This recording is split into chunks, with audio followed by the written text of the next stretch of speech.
What's going on? Oh shoot, Jaden's calling. This is Nibble Want. Yo, hello? my nigga Jordan. Yo, what's good, bro? Yo, check your channel. Okay. That was weird. I check my freaking channel every day. What is this dude talking about? Alright, YouTube, how are you screwing people today?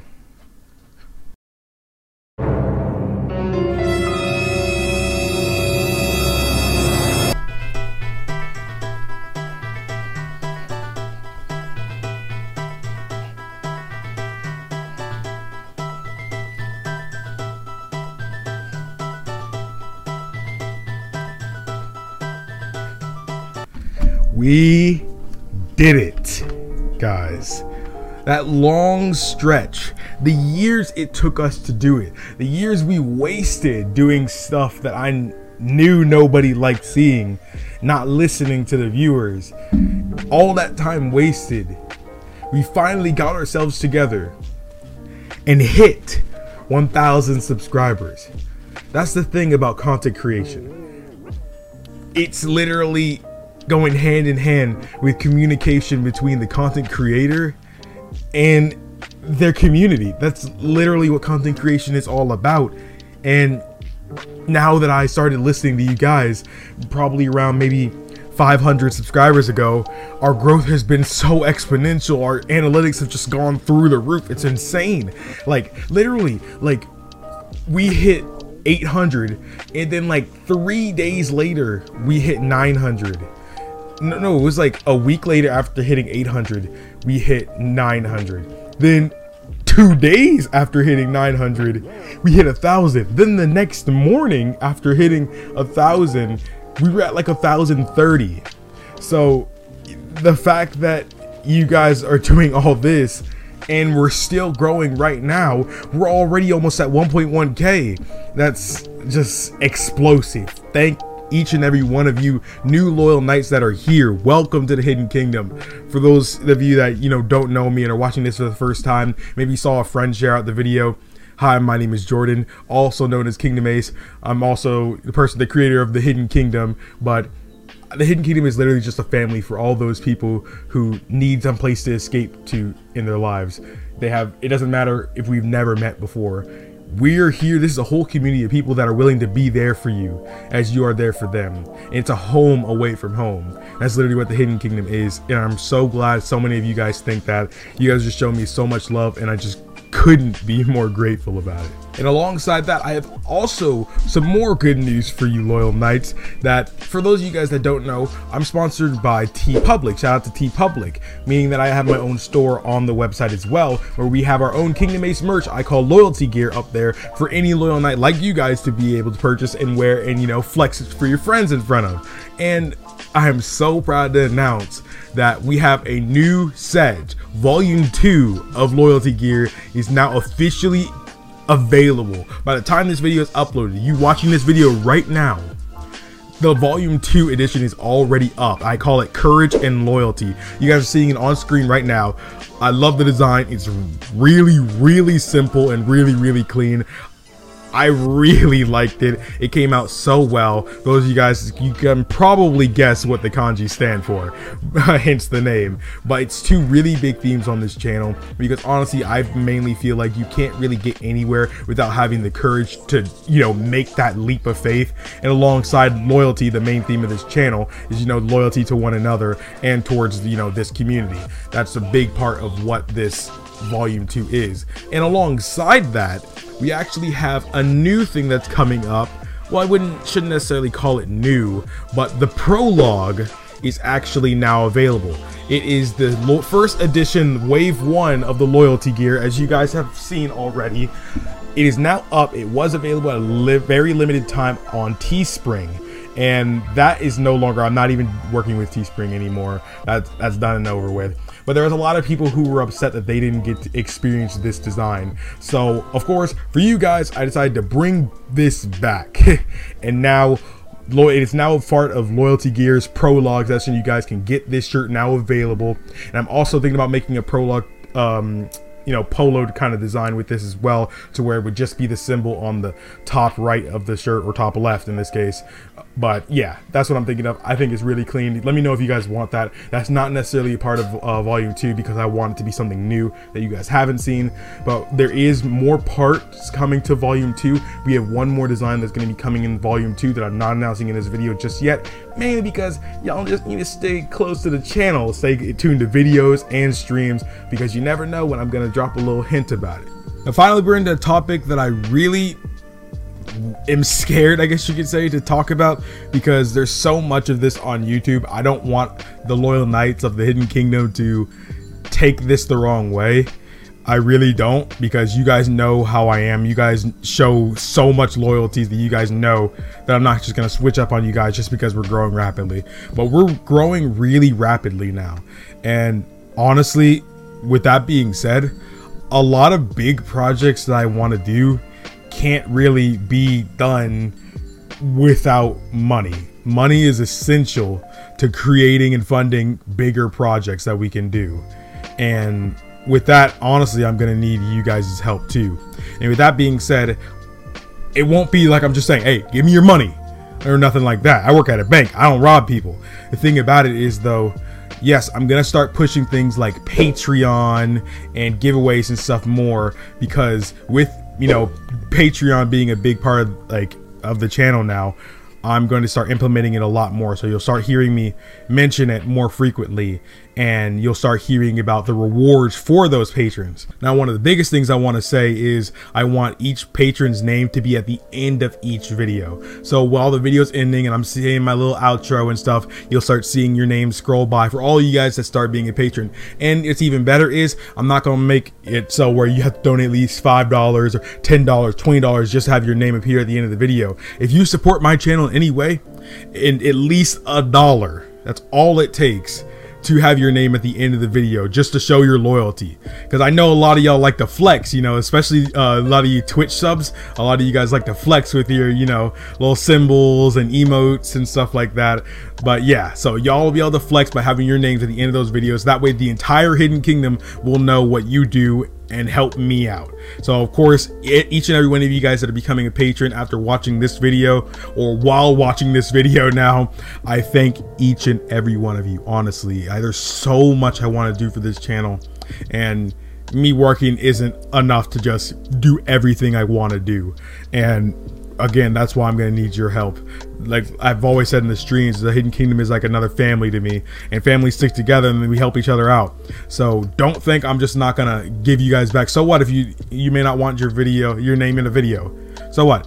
There are other giveaways too, like such as in the Hidden Kingdom Discord server, which I really like you guys to join. Link is in the description right now. But what the really good thing about that is that I have a new text channel called the Loyalty Zone, and we've already done a giveaway over there. What we're going to be starting doing now is for everybody that shows their loyalty to the Hidden Kingdom. I mean, being in the streams, being in the Discord server, following on Twitter, subscribed, we hitting the bell and stuff like that. There are giveaways all in there for you, and it can't just be won by anybody. And with that being said, it's not just some like, oh, enter here by subscribing and doing all that stuff. No, it's like I ask a question. I show you guys what you can win.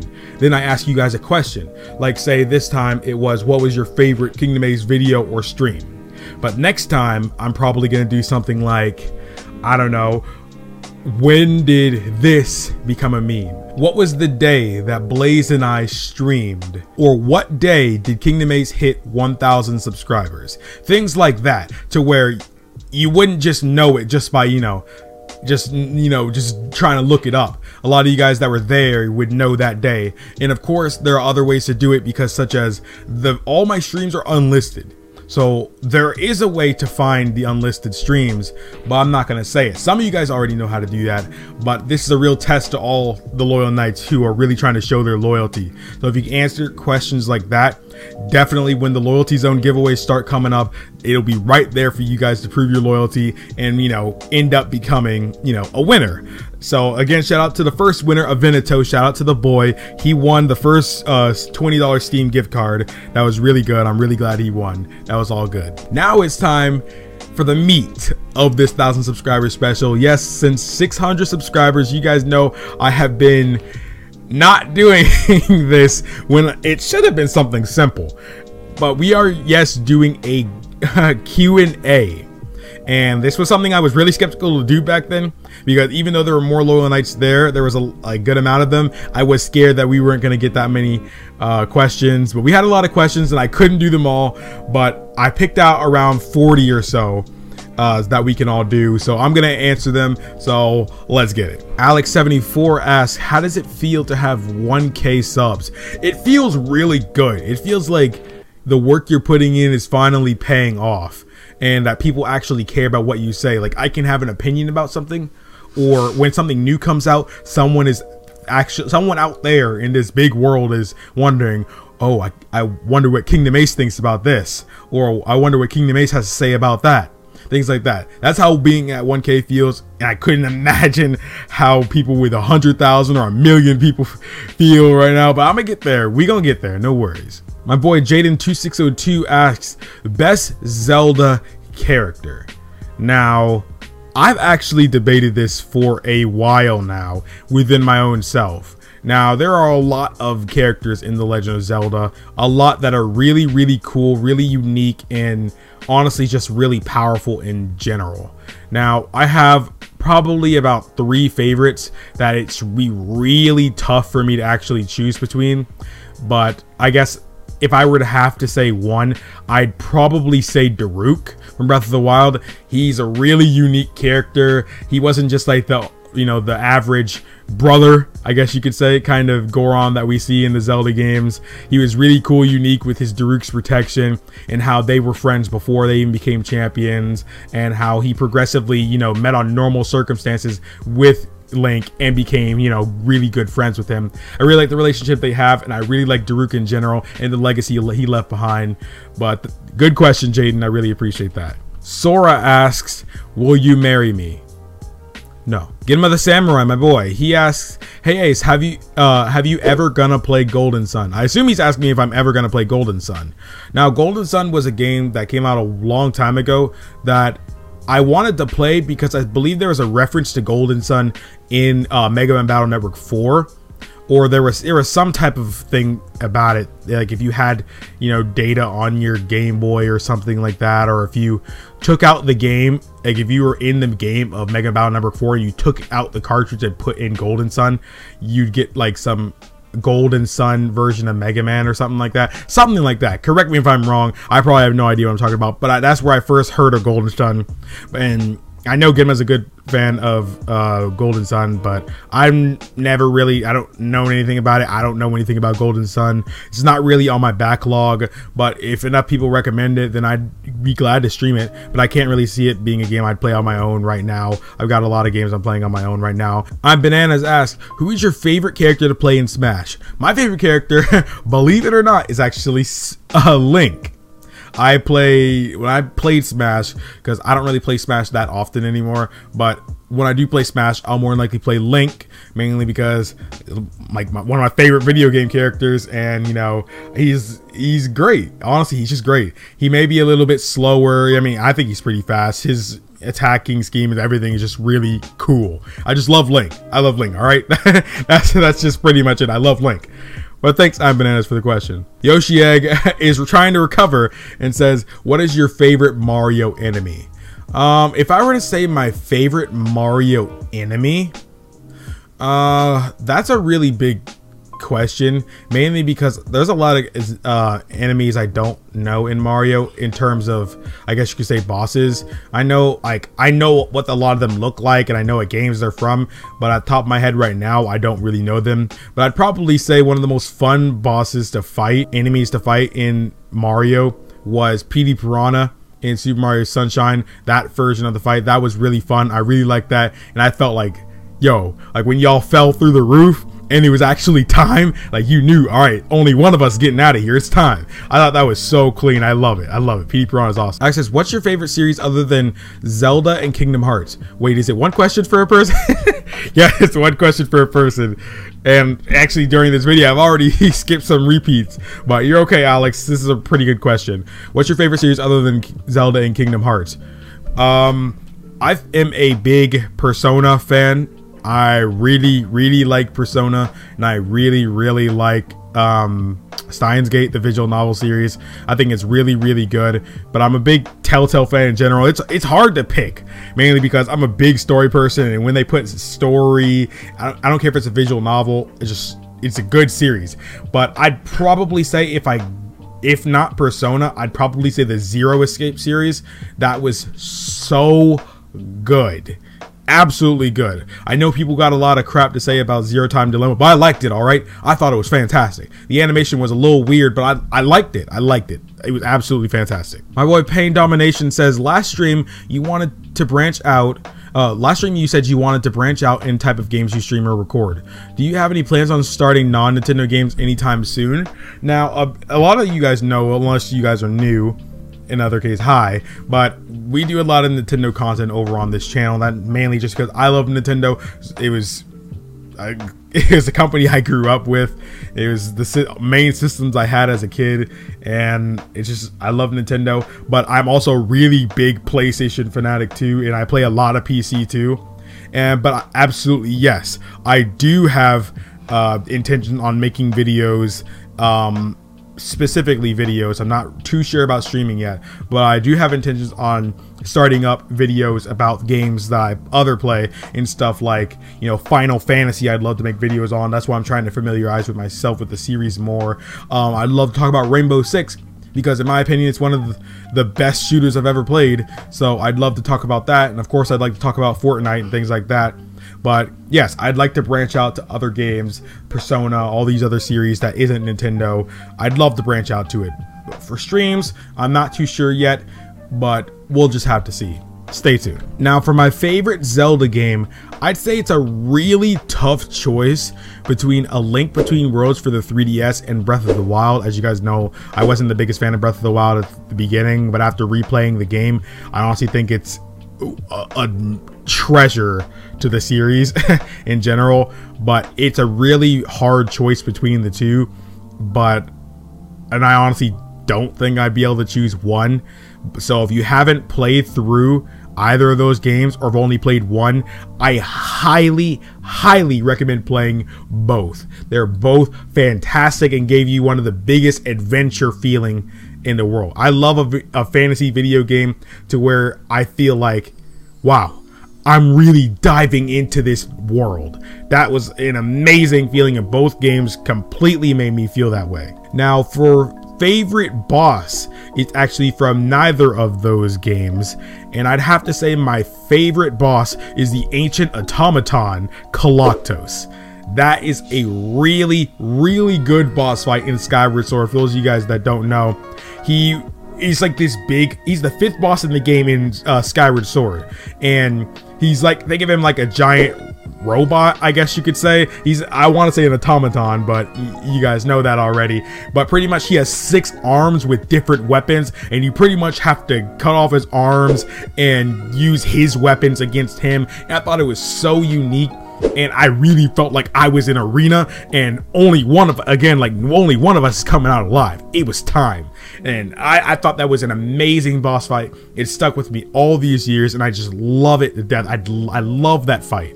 Absolutely amazing. Thanks, Mello, for the comment. You made me remember something really good. Hoaxin Shattered asks, who is your favorite YouTuber and why?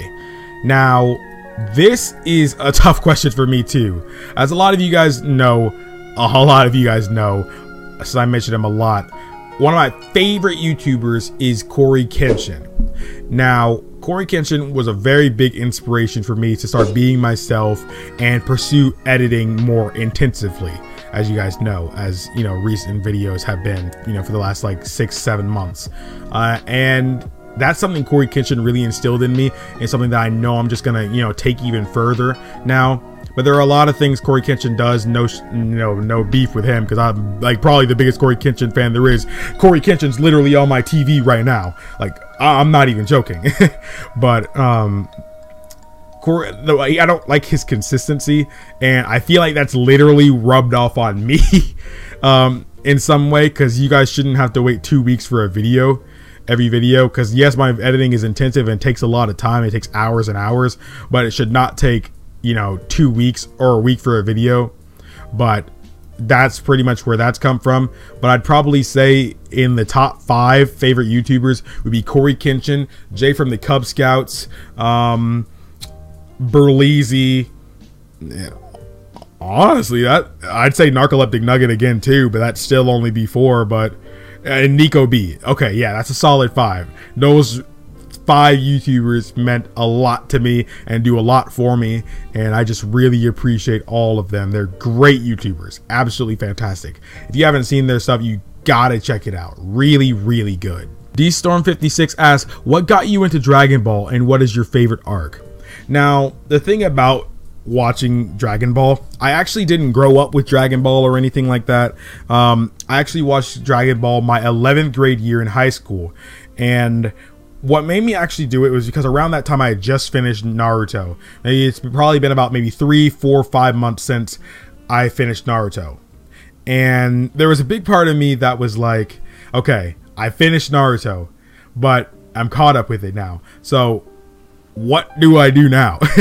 And that was a shonen anime that I was, you know, like, I don't really care about getting into or anything like that, because it was mainstream. I didn't care about it or anything like that, because it was annoying that a lot of people liked it, I guess you could say. I don't have that mindset anymore, but you know. And then I started realizing there's another legendary series out there according to people that I really needed to see, and it was Dragon Ball. And so my little brother and I both decided that we were going to watch Dragon Ball. We watched it on the TV. We watched all through the original Dragon Ball, and it was good. It was really good. And then we went our separate ways with Z because he took a break from anime for a while, and I wanted to keep going and see what it was like. And that's just how my love for Dragon Ball happened. I loved Z. I thought it was fantastic, and I loved Super. As date I'm recording this part of the video, Super has just ended. The anime has just ended, and that is really good. It was really good. No spoilers, nothing like that. And I'd probably say my favorite arc in Dragon Ball, and like talking about the whole series, would probably be the Goku Black arc, mainly just because I love Goku Black. He's my favorite villain in anime. I love Goku Black. I just do. I think he's great. But I definitely got to say the Goku Black arc, because I always thought, like, what if Goku was evil kind of thing, and I love it when people do that, and I don't think people do that enough in, you know, media now, but I love that. Good question, D-Storm. And Level Legend asks, if you weren't a YouTuber, what would your life be like instead? That is a really interesting question that honestly, I have no idea. I don't know what I'd be doing if I wasn't doing YouTube and Twitch. I feel like I'd be gaming and talking to people on Discord, but I wouldn't be I feel like, I don't know. If I wasn't a content creator, I don't know, because I feel like I would have still ended up meeting the same people somehow, some way. I would have still ended up meeting the same people I did and seeing their grind. I would have wanted to start it too. Like, so I guess for this scenario, let's pretend I wasn't doing content creation, so I never even made Twitter. So I probably would have just ended up being a gamer, and that's about it. And even then, I probably wouldn't be a graphic designer either, because I probably would have done it for school, being in those classes, but I never would have really pursued it, you know, to help my thumbnails and GFX and things like that. So I probably would have just dropped it off there, but I have no idea. I have no idea. YouTube and Twitch have helped me become the person that you guys are seeing today, and I don't know what kind of person I would have been without it. So I have no idea. But honestly, being anything other than what I am right now is scary to me, and probably is scary for you too. Good question, Level Legend. John Prodigy XCD says, favorite moment in Breath of the Wild. That's tough. I'd probably say the best moment in Breath of the Wild was when it was during one of the memories and Princess Zelda is being chased by the Yiga clan. And then right when she's about to be killed, Link comes in and thwarts their evil doings and stuff like that. Like, even though she's always been so mean to him and everything like that, told her to stop following her and around and stuff like that, and he just comes in selfless as always with the most courage I've ever seen, and just faces off, and just him being there and having his sword out, looking in their direction, strike complete fear in the Yiga clan. Because the Yiga clan ain't no pushovers, bro. They are not pushovers. But the fact that just being looked at by Link was enough to strike fear in their hearts to retreat, I'm telling you, That is wild. And her just looking up at Link from behind, just seeing him stand there and all his grandeur. I thought that was an amazing moment. I was looking just like Zelda was, bro. That was amazing. Absolutely amazing. That was my favorite moment in Breath of the Wild. Thanks for the question, John. The boy Varaf says, name your top 5 waifus off the top of your head in 1 minute. Go. I don't need 1 minute, but I'd have to say Rim from ReZero, Kurisu from Steins Gate, Videl from Dragon Ball, specifically, you know, like the Dragon Ball Z Videl, not Super, mainly because she didn't really get any screen time in Super, but Videl, like Buu Saga Videl, Hinata from Naruto, and Hestia from Is It Wrong to Pick Up Girls in a Dungeon. So those are probably my top waifus. I really like all of them. They're really good. Probably because they put the biggest impact on me, I guess, in anime. But good question, my boy. Bruce says, you're on a desert island and can only play one game for the rest of your life. What game do you pick and why? Now, if I could do that, it probably wouldn't be an RPG. It probably wouldn't. Now, if I were to pick an action-adventure game / RPG, it would probably be Breath of the Wild. But if I can have Wi-Fi, I would probably benefit more from doing a multiplayer game, mainly because it'll be completely different every time I play. And multiplayer games are a lot more supported by DLC. So I'd probably choose Rainbow Six Siege, mainly because that game is so different every time you start the game. It's so different every single time.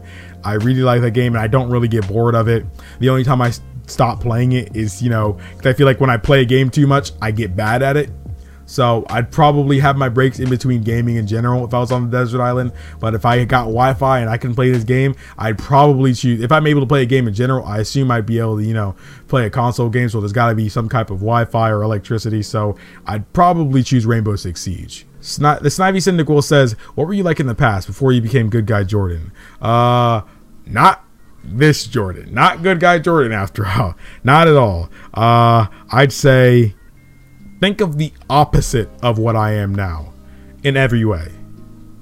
You know, besides my skin color. Other than that, that's pretty much what the guy before Good Guy Jordan was.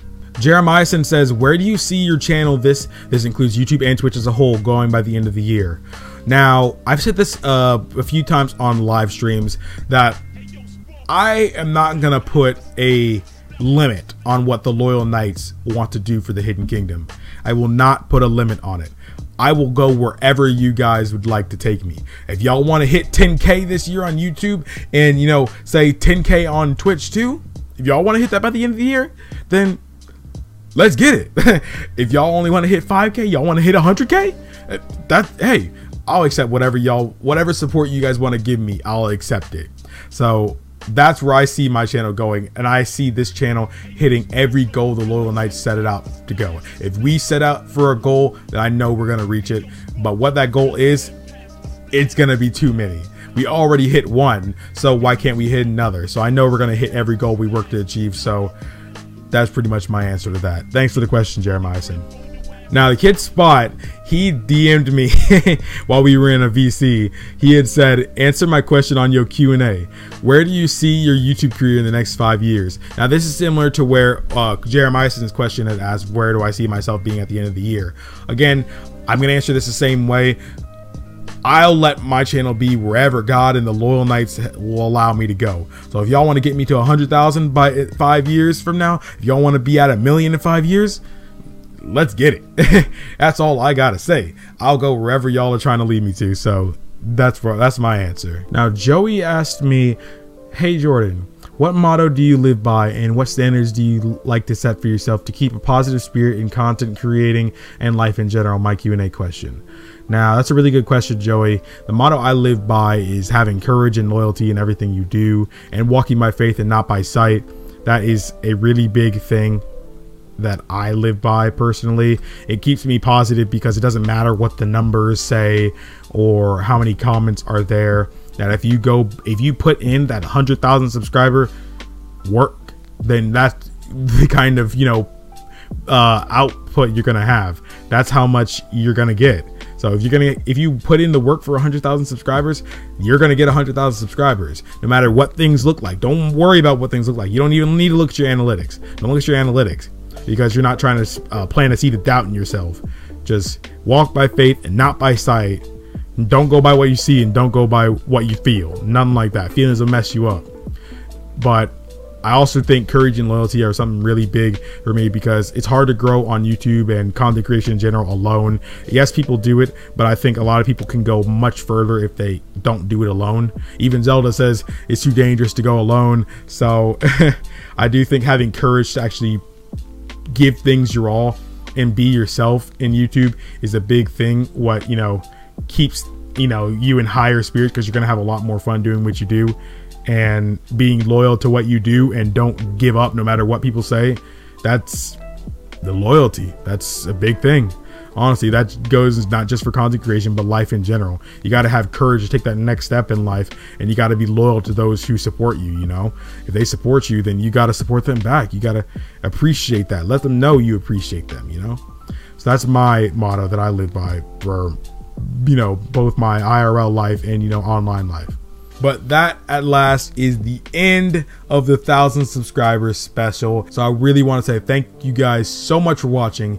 If you guys enjoyed and haven't already, hitting the bell after subscribing will make sure you never miss a video again. But thank you guys so much for watching. My name is KingdomAce, and remember, my loyal knights, to always look skyward.